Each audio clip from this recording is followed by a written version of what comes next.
नमस्कार दोस्तों, स्वागत है आपका हमारे YouTube channel the UPSC Chanakya में। दोस्तों, आज हम एक बहुत ही महत्वपूर्ण संवैधानिक मुद्दे पर चर्चा करेंगे।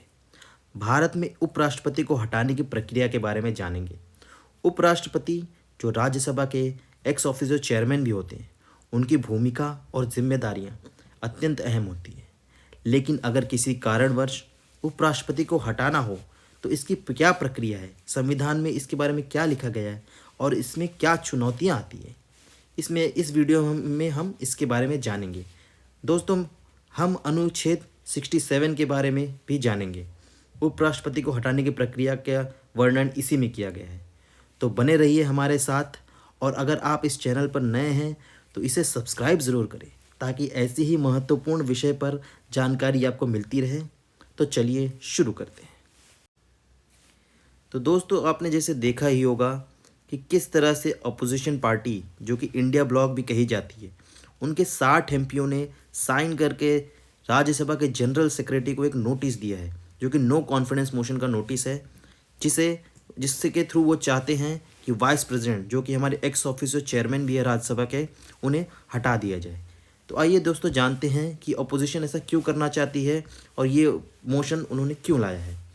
तो दोस्तों, अपोजिशन का कहना है कि राज्यसभा में वाइस प्रेसिडेंट की जो सीट है उसकी गरिमा काफ़ी महत्वपूर्ण है। उनकी सीट एक इंडिपेंडेंट, न्यूट्रल होनी चाहिए ताकि डेमोक्रेसी स्मूथ फंक्शनिंग कर सके। अपोजिशन का ये कहना है कि वाइस प्रेसिडेंट अपोजिशन पार्टी के खिलाफ बहुत ही भेदभाव कर रहे हैं। डिबेट के दौरान उनको बराबर समय न देना, उनके खिलाफ डिसिप्लिनरी एक्शन ले लेना, जैसे कि राघव चड्ढा को निकाल दिया गया और संजय सिंह जैसे कई नेताओं जो अपोजिशन पार्टी के हैं, उन्हें वाइस प्रेसिडेंट जानबूझकर निकाल देते हैं। ऐसा कहना है अपोजिशन पार्टी का। उनका ये भी कहना है कि वाइस प्रेसिडेंट फेवरेटिज्म कर रहे हैं रूलिंग पार्टी की तरफ, जो कि वो मेंबर भी हैं उसी रूलिंग पार्टी के। अपोजिशन पार्टी का कहना है कि जो राज्यसभा के यानी वाइस प्रेसिडेंट जो एक्स ऑफिशियो चेयरमैन भी है, उनका काम इंटीग्रिटी बनाए रखना है और न्यूट्रलिटी रखना है और सभी को बराबर तरीके से देखना है। तभी एक अच्छी डिसीजन मेकिंग हो पाएगी और डेलिब्रेशन और डिबेट भी सही तरीके से हो जाएगा। अगर ये चीज़ नहीं होगी दोस्तों, तो अपोजिशन पार्टी का कहना है कि मेंबर का ट्रस्ट वाइस प्रेसिडेंट में ख़त्म हो जाएगा। तो दोस्तों, आइए हम देखते हैं कि किस तरह से झड़प राज्यसभा में देखी गई है। श्री मल्लिकार्जुन खड़गे, किसी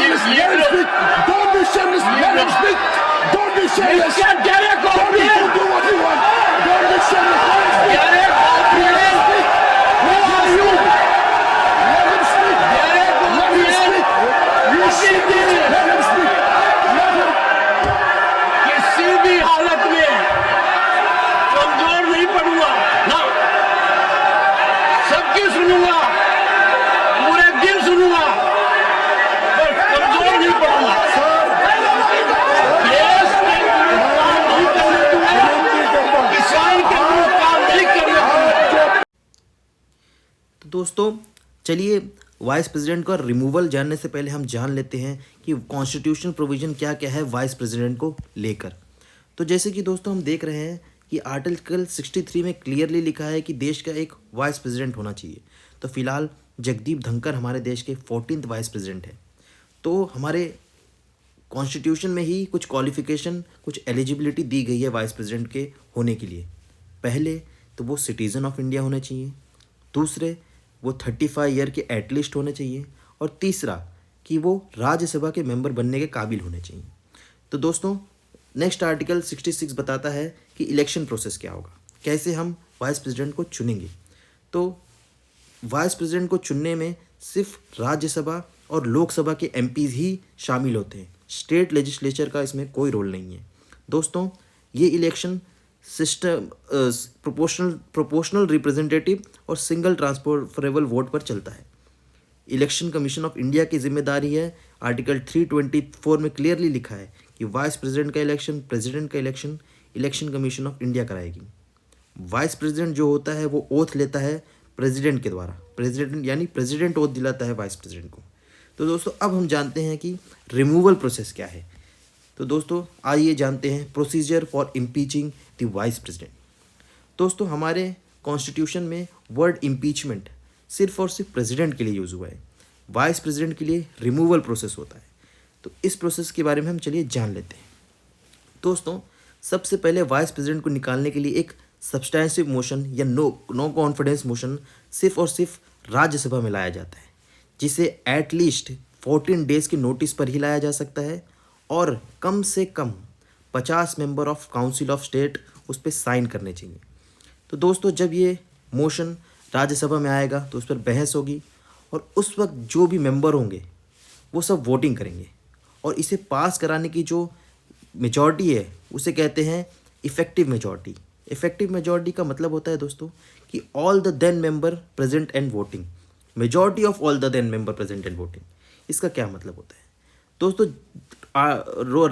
राज्यसभा में लगभग 250 सीटें होती है, जिसमें से 245 सीटें इस वक्त एक्टिव हैं, जिसमें से 233 स्टेट इलेक्ट करते हैं मेंबर्स को और बचे हुए 12 प्रेसिडेंट नॉमिनेट करता है अलग अलग फील्ड में।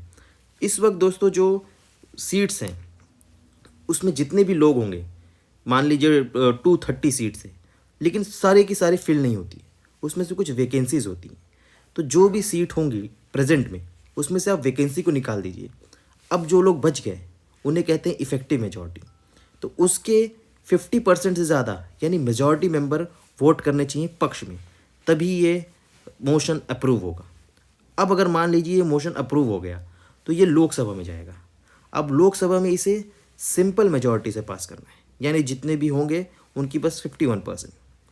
अब दोस्तों फाइनल आउटकम क्या होगा? अगर दोनों जगह से ये पास हो गया तो वाइस प्रेसिडेंट ऑटोमेटिकली रिमूव हो जाते हैं।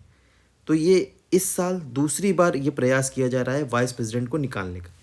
तो दोस्तों अब हम जानते हैं कि क्या वाइस प्रेसिडेंट को निकाला जा सकता है फ़िलहाल। क्या अपोजिशन पार्टी के पास इतनी मेजॉरिटी है कि वो दोनों में पास करा पाए इस मोशन को? तो देखते हैं दोस्तों इस वक्त जो अपोजिशन की स्ट्रेंथ है वो उतनी नहीं है कि एनडीए को हरा सके। एनडीए के पास इस वक्त लोकसभा में भी और राज्यसभा में भी अच्छी खासी मेजॉरिटी है। जैसे कि आप देख सकते हैं ये जो ऑरेंज कलर है ये तो पूरा बीजेपी के लिए ही है। तो इस वक्त तो ये मुमकिन नहीं है। तो फिर ये मोशन लाया क्यों जा रहा है? दोस्तों एक तरह से ये एक सिंबॉलिक प्रोटेस्ट है अपोजिशन का वाइस प्रेसिडेंट के डिक्टेटरशिप के खिलाफ। वो कहते हैं कि हम अपना विरोध जताना चाहते हैं। दोस्तों इसमें एक मुश्किल और भी है कि एटलीस्ट 14 डेज़ का नोटिस, जैसे मैंने आपको बताया, दिया जाना चाहिए। लेकिन 20 दिसंबर को विंटर सेशन ख़त्म हो जाएगा और अब लगभग 6 से 7 दिन ही बचे हैं। तो 14 डेज़ नोटिस का प्रावधान खत्म हो चुका है। लेकिन दोस्तों ऑपोजिशन का कहना है कि जो सब्सटेंसिव मोशन होता है, जैसे कि वाइस प्रेसिडेंट और प्रेसिडेंट को निकालने के लिए, ये हाउस के प्रोरोग होने के बाद, यानी जब सेशन ख़त्म होता है, वो अपने आप ख़त्म नहीं, जो नोटिस है वो लैप्स नहीं होता है, वो अगले सेशन में भी जीवित रहेगा। तो अगर अभी लाया जाएगा मोशन तो वो अगले यानी जो अगला सेशन होगा हमारा बजट सेशन, उसमें भी वो चालू ही रहेगा। तो इसलिए वो एक सिंबॉलिक प्रोटेस्ट करने के लिए ला रहे हैं। दोस्तों हमें उम्मीद है कि आपको यह वीडियो पसंद आई होगी। अगर यह वीडियो आपको इन्फॉर्मेटिव लगी हो तो इसे लाइक और शेयर करना ना भूलें। आपके विचार हमारे लिए बहुत ही महत्वपूर्ण है, तो कमेंट सेक्शन में अपनी राय ज़रूर रखें। साथ ही अगर आप हमारे चैनल पर नए हैं तो इसे सब्सक्राइब करना ना भूलें। धन्यवाद और मिलते हैं अब अगले वीडियो में एक और महत्वपूर्ण विषय को लेकर। जय हिंद, जय भारत।